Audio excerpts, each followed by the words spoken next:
You're listening to What She Said on Canada Talks. Welcome back to What She Said. I'm Christine Bentley in studio with Kate Wheeler, and joining us now is Robert E Blackmon. He's the author of the new top-selling book, The Gay Grooms Guide, which is in partnership with the Marriage Equality Organization. Welcome to our show. Thank you very much for having me. Thank you very much. Well, you're welcome. I love the subtitle, I guess. It's Yes. The Gay Grooms Guide to Planning Your Perfect Wedding, in brackets. Without losing your mind. And that would be the key part. That is universal for straight couples, gay couples, any couple, because planning a wedding is tough. Oh, no kidding. You know, I mean, we have shows on it now all over every channel almost. I love watching them too. I am addicted to all of them. Okay, so what I want to know is, what is different about a gay wedding as opposed to a non-gay wedding? Because you're saying the Gay Groom's Guide. If the gay wedding, both people are either men or women. There's two groups. And that's the simple part. Yeah, I know. That's the simple part. The major difference really comes in the dynamic, or the dynamic shift, in that if you have a traditional husband and wife, man and woman, basically it's about the dress, the veil, the rice, the flowers, the woman. Bridesmaids. It's all about her. Right. Right? If you have a same-sex couple, you've got like Noah's Ark. There's two of everything.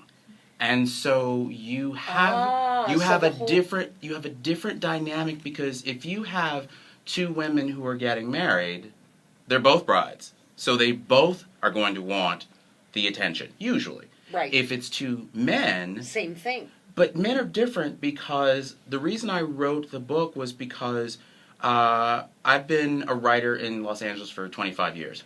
And so I've seen it all, been everywhere, met every person. I naturally assumed that all these resources were going to be at my disposal. I was so wrong. What resources? Well, I thought that I would be able to find, for instance, gay cake toppers, just like that. And there weren't any. And the few that there were... There were no gay cake toppers in L.A.? And this was not that long ago. And so it was baffling to me. The few that they had were either so incredibly cheesy that no one would put it on their cake. Right. Or they were so expensive that it was almost novelty, and you had to order them by mail, so you didn't know what you were going to get until they got there. So, Robert, there are certain etiquette rules for heterosexual weddings that have been, for decades. Yes. But for gay weddings, for example, yes. I mean, do you pick an outfit where you match one another? How things like what you wear, groomsmen. Yes. Or bridesmaids or whatever. Yes. How does that work? So, or are there any rules? So the only rule is that there are no rules, really, because... essentially, since not everyone really acknowledges it, you can do whatever you want.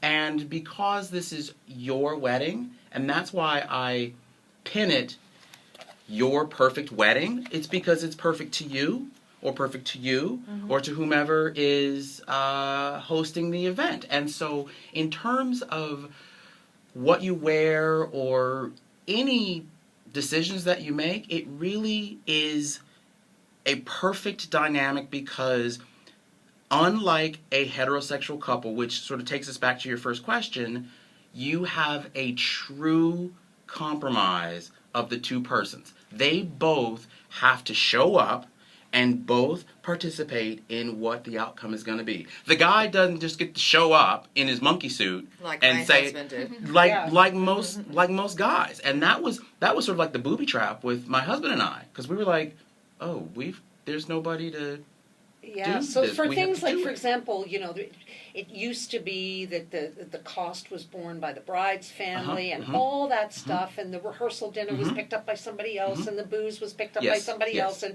so all that goes out the window. Not necessarily. It depends on the couple. It depends on how traditional the couple is. For instance, my husband and I, Martin, we are very traditionalists, meaning we both come from Southern families, so family is extremely important to us. We are both the kinds of people who like to have tradition. We believe in the sanctity of the union. So for us, we liked having a lot of those traditions that a straight couple would have with a twist. With a twist. With a big twist. So if there are no rules, Yes. Robert, since you're in the know, I mean, you're hobnobbing with people like Elton John, Yes, ma'am. and you're going to his Oscar party Yes. in a week. Oh, or and two. wait till you see the photographs of that outfit. Oh, so at least tell us, Yes. because we're not there. Yes. We're up here in the frozen north. Yes, What, the igloo. What are you observing as sort of trending in terms of gay marriages? What do people tend to want to do, even though there are no rules? You know, it's funny in that, and I really hate to name drop, Yeah, but go ahead. but I will. Okay. So, Lance Bass. Yeah. I've been on Lance's show a few times, and he and Turkey, his husband Michael, I had been on their show back just before the book had come out. And we were talking about it. And Lance, a gay man who was engaged, was asking me these same questions. And they were asking me about flowers and what do you do and this sort of thing. And I think the trend currently is because it is still new to Is a lot it of that people. new? It's not, but I It's been think going on in Ontario for quite a while. for more than a decade.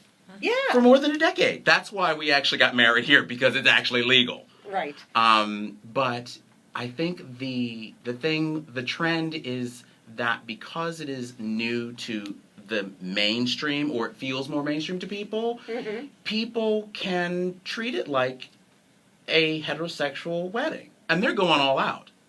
So it is interesting, because my first time around, when it was not a legal thing, my partner before, we went to Hawaii overlooking Diamond Head, and while we had an officiant, it was just us overlooking the water. It was plain and simple, and we did it because it was sacred to us. But did you have a party? Later on, we had a party with friends, Yeah. and back to the cake topper, there weren't, or my friends couldn't find, because it was, again, an interracial relationship, they couldn't find a black groom, so they actually took 2 white grooms from, like, the Barbie and Ken set of cake toppers, you know, that old traditional one, and they actually painted the guy's face black for me. I thought it was sweet, but nowadays, people would just have a fit. You know, it's just not something that you would do. So people are going all out, and they are having the wedding of their dreams, and I love it. Now, we are in studio with Robert E. Blackmon, who is the author of the Gay Grooms Guide. And I've been flicking through the book while you've been talking. And it's great because you have all these little spots for people to write their, stag party budget. No, that would be fun. It is actually a guide. It's a guide. It's a workbook. It's a workbook, yeah, it's excellent. But one of the things that struck me, you were saying before how you were a traditionalist. And this is the one tradition you decided to add without trepidation. Yep. The Southern tradition Yep. of jumping the broom. Yep, I knew you were going to ask Are that. Yep. you crazy? Because, I mean, No, explain no. why it's important to So you. I will explain this, and I wasn't. It was actually as almost much as a surprise to me as it is that you're asking it, because when Martin and I were actually in the planning stages, we were pretty much in lockstep about most things. Right. For instance, we didn't have a budget. And I say that not like, oh, well, we had an endless amount of money to spend, but we knew what we wanted. Right. And so if we wanted to spend whatever it took to get the cake that we wanted, perhaps we had to pull back on something else. So when we were going through this and seeing that we liked these traditions, his dad was from North Carolina. My dad was from Alabama. We both grew up on Southern cooking, even though he grew up in Ontario. we still have that affinity. So we were going through things that we really liked as what Southern things were, and it just popped in my mind. It was just something that, and no, I did, because my entire family, they all came to the wedding. Explain what jumping the broom is and what it symbolizes. Yes, so jumping the broom, and it's funny, I will explain this to you because my husband, who is very Rain Man about this sort of stuff as well, because he didn't understand what it was, and he Googled, and we explained it to everyone in the ceremony. Jumping, I would think you'd have to. Yes. So jumping the broom, it was and still is a tradition that was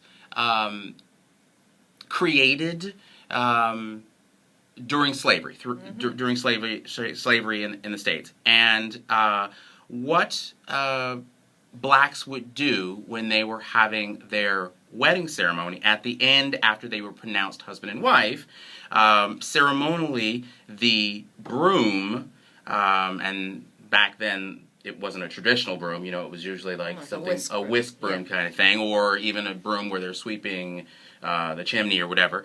It would be laid at their feet and they would hop over it.